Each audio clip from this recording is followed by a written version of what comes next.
प्रधानमंत्री का पद देश का एक बड़ा गौरव वाला पद है उनके लिए, और उनकी माँ जो आज इस संसार में है ही नहीं, तो उनके लिए इस तरह के अपशब्दों का प्रयोग करना बहुत ही निंदनीय विषय है। जैसे वृद्धावस्था सम्मान पेंशन योजना 100 रुपये से शुरू हुई थी हरियाणा में, तो उसके बाद से वो बढ़ करके आज अभी आपने बताया कि 3500 रुपये हो चुकी है। तो ये जो महिलाओं को जो सम्मान देने वाली बात है, ये इसकी राशि जो 2100 से आगे कुछ समय बाद बढ़ेगी क्या, बढ़ सकती है?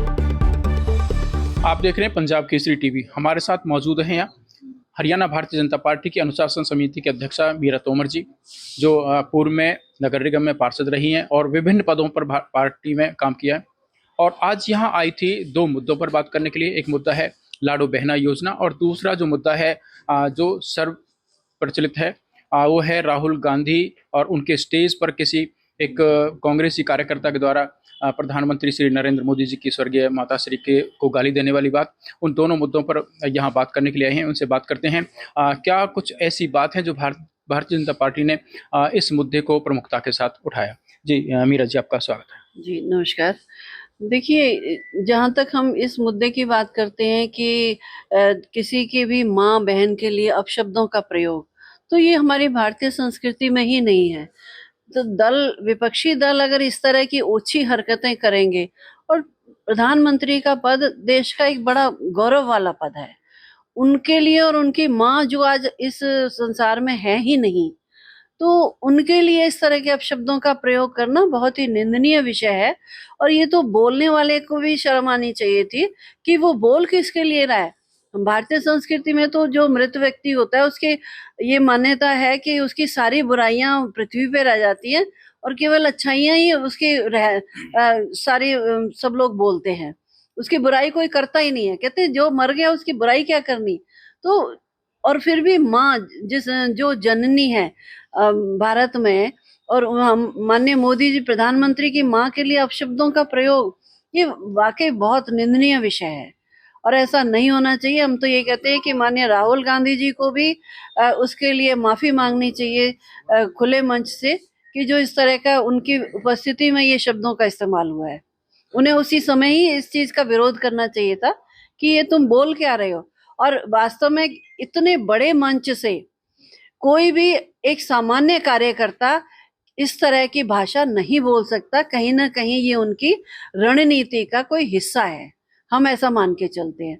और मीरा जी, आमतौर पर राजनीति में इस तरह की बातें या बयान आए दिन देखे जाते हैं, लेकिन ये जो मुद्दा है इसको ज़्यादा तूल दिया जा रहा है। कहीं ना कहीं कांग्रेस पार्टी के द्वारा जो मुद्दा है राहुल गांधी और पूरी कांग्रेस के द्वारा कि भारतीय जनता पार्टी वोट चोर है, तो उस मुद्दे को कमतर करने के लिए तो ये नहीं उठाया जा रहा।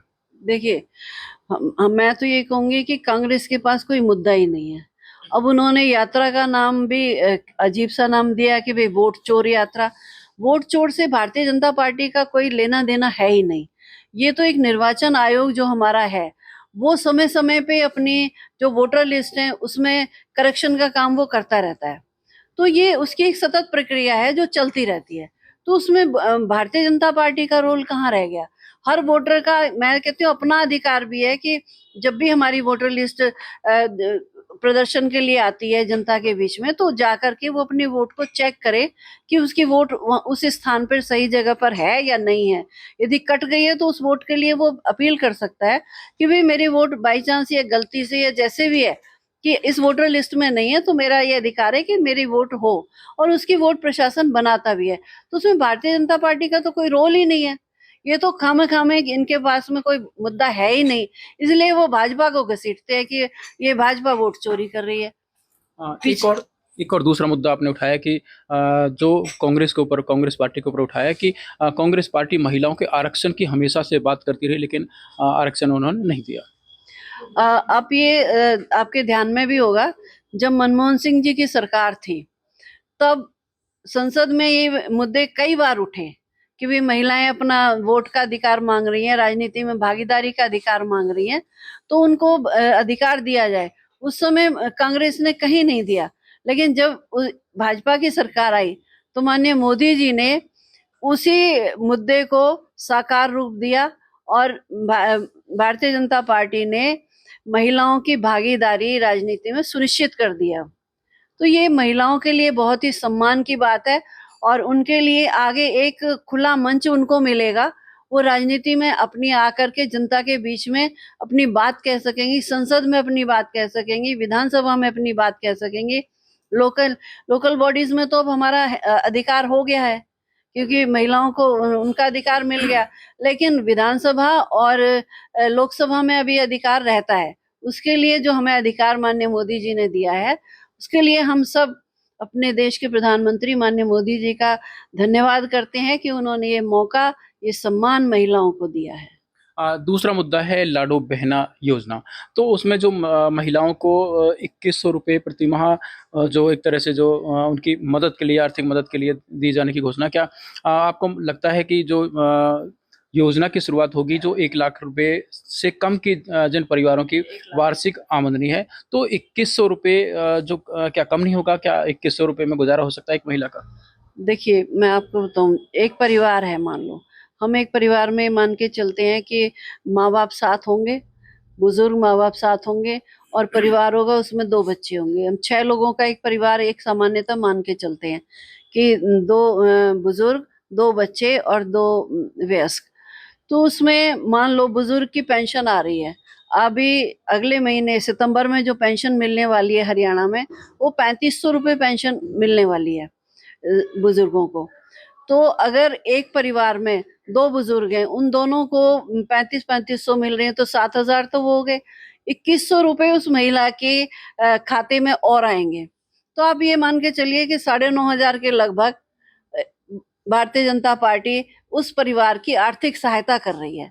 और हरियाणा में पेंशन जो है पूरे भारत में सबसे अधिक है।